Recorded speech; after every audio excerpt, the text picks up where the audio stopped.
எல்லாருக்கும் வணக்கங்க. இப்போ ஒரு நியூஸ் வந்திருக்கு. அது என்னங்கிறத பார்க்கலாம் வாங்க. வீடியோக்குள்ளே போகலாம். நாளைக்கு எலெக்ஷன் வருது இல்லையா? அதனால் நேற்றே அந்த கேம்பெயின்லாம் இந்த 6 o'clock க்ளோஸ் பண்ணிடணும் அப்படின்னு சொல்லியிருந்தாங்க. இதில் ஒரு சில நிகழ்வுகள்லாம் நடந்திருக்கு. அது என்னங்கிறத பார்க்கலாங்க. தமிழ்நாட்டில் பொலிட்டிக்கல் லீடர்ஸ் பற்றி என்ன சொல்லியிருக்காங்கன்னா, இந்த ரொம்ப ஹெக்டிக்காக தான் இருந்திருக்கு அப்படிங்கிறத சொல்லியிருக்காங்க. பரப்புரையெல்லாம் அங்கங்கே போய் பண்ணுறது எல்லாம் நடந்ததுனால அப்படிங்கிறத சொல்லியிருக்காங்க. இவங்க தான் என்ன பண்ணியிருக்காங்கன்னா, நம்ம சிஎம் என்ன சொல்லியிருக்காருன்னா, ஃபஸ்ட்டு சிக்னேச்சர் நான் சிஎம் இது ஆன உடனே பொறுப்பு ஏற்றுக்கிட்ட உடனே நான் அந்த 8000 ரூபா கூப்பன் கொடுக்குறேன்னு சொல்லியிருந்தாங்கல்ல விமனுக்கு, அந்த ஹவுஸ் ஹோல்டு ஐட்டம் வாங்குறதுக்கு. அதுதான் என்னோடய ஃபஸ்ட்டு சிக்னேச்சராக இருக்கும் அப்படிங்கிறத சொல்லியிருக்காரு. அதே மாதிரி AIADMK general secretary Edappadi Palaniswami அவர்கள் என்ன சொல்லியிருக்காருன்னா, அவர் கேம்பெயினை முடிச்சிட்டாரு அப்படின்னு சொல்லப்படுது. 3 மணிக்கெல்லாம் நேற்று முடிச்சிட்டாரு அப்படிங்கிற மாதிரி நியூஸ் வந்திருக்கு. அதுவும் இல்லாமல் ஓட்டர்ஸ்கிட்ட என்ன சொல்லியிருக்காங்கன்னா, இந்த டைனஸ்டிக் அந்த பாலிட்டிக்ஸ் அந்த இதுக்கு லாஸ்ட் சாப்டர் எழுதுங்க அப்படிங்கிற மாதிரி ஓட்டர்ஸ்கிட்ட சொல்லியிருக்காரு அப்படின்னு நியூஸ் வந்திருக்கு. அவரும் சில ஃப்ரெஷ் ப்ராமிசஸ்லாம் அனௌன்ஸ் பண்ணியிருக்காரு. அதாவது 24/7 வார் ரூம் அப்படின்னு அதாவது விமனுக்கெல்லாம் ஏதாவது ஹராஸ்மெண்ட் நடக்குது அப்படின்னா அதை கம்ப்ளைண்ட் கொடுக்கறதுக்கெல்லாம் அது மாதிரி பண்ண போகிறோம் நாங்கள் அப்படிங்கிறத சொல்லியிருக்காரு.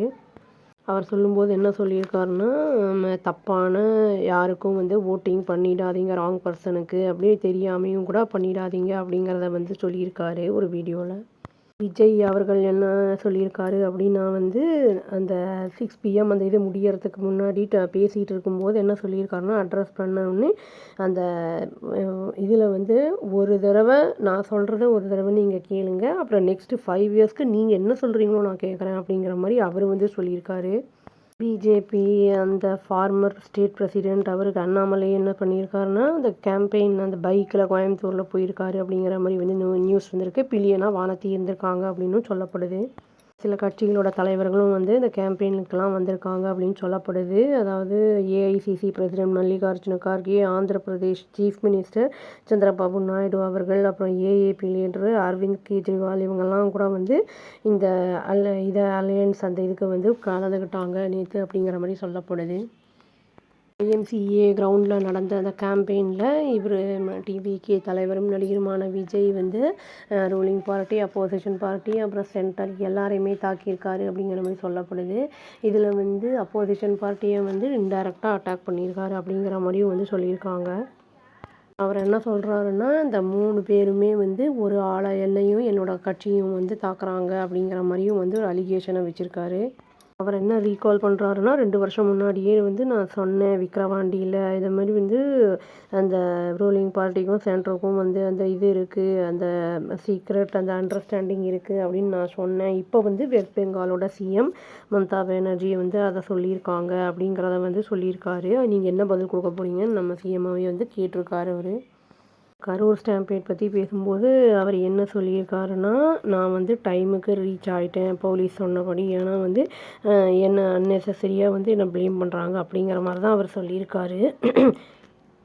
உங்கள் சைடில் எந்த ஒரு தப்பு இல்லை அப்படின்னா, அங்கே உங்கள் இதில் இருந்த ஒரு ஆள் அதாவது ஒரு பேரை மென்ஷன் பண்ணி அவரை ஏன் கோயம்புத்தூருக்கு நீங்கள் அனுப்புனீங்க அப்படிங்கிற மாதிரி கேட்டிருக்காரு. அதான் ஸ்லேவ் அப்படிங்கிற மாதிரியே அவர் பேசியிருக்காரு. டைரெக்டாகவே தாக்கி அந்த அவர் பேர் செந்தில் பாலாஜி அப்படிங்கிற மாதிரி சொல்லியிருக்காரு. அவர் என்ன சொல்லியிருக்காருன்னா, டிவிகே அவருடைய கட்சியை பற்றி நாங்கள் எப்போவுமே டிவியேட் ஆகலை. எங்களோட ஸ்டாண்ட்லேருந்து அதாவது ரூலிங் பார்ட்டி சென்டரை பற்றி எந்த மாதிரி ஐடியாலஜிக்கல் அந்த எனிமி அந்த மாதிரி தான் நாங்கள் பேசினா அதே ஸ்டாண்டில் தான் இருக்கும். அதில் சேஞ்சஸ் இது வரைக்கும் ஒன்றும் இல்லை. செக்குலர் சோஷியல் ஜஸ்டிஸ் அப்படிங்கிற மாதிரி சொல்லியிருக்காரு. இல்லாமல் அப்போசிஷன் பார்ட்டியும் சொல்லியிருக்காரு. அவர் என்ன சொல்லியிருக்காருன்னா, இவர் 2010 எலெக்ஷனில் ஒருத்தரை டிஃபீட் ஆகியிருக்காரு. ஆனால் அது ஒரு சேலமாக தவிர வேறு எங்கேயும் அவர் கண்டெஸ்ட்டும் பண்ணுறதில்ல, அந்த இடத்துலேருந்து வர்றதில்ல அப்படிங்கிற மாதிரி சொல்லியிருக்காரு. எங்களோட சிம்பிள் விசில், அது களவாடப்பட்டது அப்படிங்கிற மாதிரியும் சொல்லியிருக்காரு. இண்டிபெண்ட் கேண்டிடேட்டும் இருந்தாங்க, அது சப்போர்ட் அவங்களுக்கும் இல்லாமல் இருந்தது. அது டிவி சிம்பிள், அதுக்கும் சப்போர்ட் பண்ணுங்க அப்படிங்கிற மாதிரி பேசியிருக்காரு.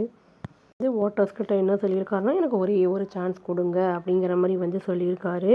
அதில் வந்து தேங்க்கும் பண்ணியிருக்காரு. நிறைய பேர் வந்து அங்கே ஃபாரின்லேருந்துலாம் வராங்கல்ல ஓட் போடுறதுக்கு, அவங்களுடைய டியூட்டியில் பண்ணுறது. But not compulsory.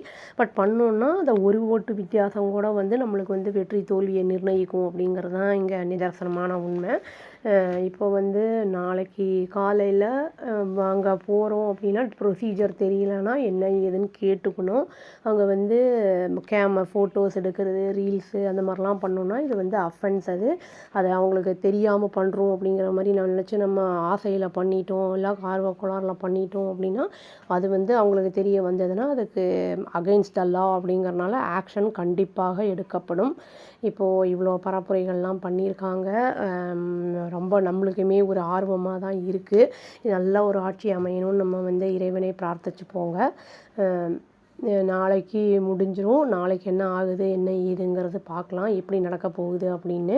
அதுக்கப்புறம் 1 வீக்கில் ரிசல்ட்டும் வந்துடும், அதையும் பார்க்கலாங்க. அவ்வளோதான். இறைவன் எல்லாம் இல்லை இறைவன் வந்து நல்ல ஒரு ஆட்சியை இந்த நாட்டுக்கு நல்ல ஒரு தலைவனை கொடுக்கணும் அப்படின்னு சொல்லி நம்ம வேண்டிக்கிறாங்க. அவ்வளோதான். Thank you. Please to like, share and subscribe our channel, click the all option and press the bell icon. Thank you.